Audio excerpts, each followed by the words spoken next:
Just got back from a run and I forgot my phone. So coming to you live from our backyard. And so not quite as picturesque as Thetis Lake, but we're close. Some feedback from last week's post regarding the whole, yellers and tellers, as one person referred to coaches who swear and yell at their athletes and kick garbage cans and throw hockey sticks and the like. And the question was, from a strategic standpoint, why is the stick and carrot method a limited strategy for high performance? And it's a great question. So here's how Robin and I explain it when we're working with a large group. We refer to the kind of coach, the yeller and teller, the kind of coaches who feel compelled to create motivation, extrinsic motivation, either through stick and carrot. So either by bribing, enticing people to perform through reward, or by threatening, right? Creating a deterrent so big that they perform because they don't want to be on the receiving end of the stick. Extrinsic motivation, both classic cases, both work. We'd never argue they don't work, but they're limited, okay? And we refer to those coaches as uppercase coaches, because they are sort of larger than life. They feel like they have to do and be and act like a motivating coach, someone whose job it is to motivate their athletes. Their athletes actually, if they're with those coaches for long enough, become reliant on those coaches for motivation. The opposite of that is who we would call a lowercase coach. And those coaches facilitate motivation. They don't create it.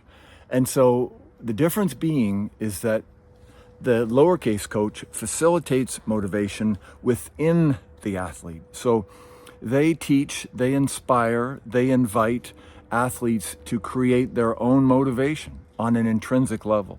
So there's invariably no ego involved. It's about creating a system or a strategy where the more the athletes engage, the more they want to engage, because creating their own motivation makes them feel so darn good, okay? And we are all hardwired for intrinsic motivation. It's innate. We love the feeling of contributing to a team, contributing to the greater good, or we all love the experience of mastery, right? The notion of getting better at something every single day. So a lowercase coach is a facilitator of motivation. An uppercase coach is a creator of motivation. And when you become either one of those coaches, you train your athletes to expect that from you. In my first iteration as a coach, I was an uppercase coach. I felt that it was my job to motivate my athletes. And so I gave pregame rah-rah speeches, and I scared the crap out of them in order to get them to perform and to train. And I did what I'd been taught, right? I did what my coaches did to me. When I became aware of the impact of that kind of coaching and the limitations of that kind of coaching, I changed to a lowercase coach, a facilitator. Stopped giving pre-race talks. I gave the athletes what each of them wanted, right? So if someone wanted to be light and playful, I was light and playful. If someone wanted a sort of a quiet conversation, I was there to have that quiet conversation. But the key was that I was allowing them to be responsible for their own motivation. I was not part of their equation in terms of motivation. They relied on themselves. And now back to the strategy. The reason that's more powerful is because intrinsic motivation relies on a felt sense, right? It comes from our inner being, whereas an uppercase coach, or the creating extrinsic motivation, is an egoic experience, right? We rely on our ego to desire the reward or the reputation that comes from an uppercase coach who builds or creates motivation. So that's the distinguishing factor. So yes, the stick and carrot is destructive, and it's yuck, it's just horrible, especially when shame comes into the picture. Totally get it. It's not healthy.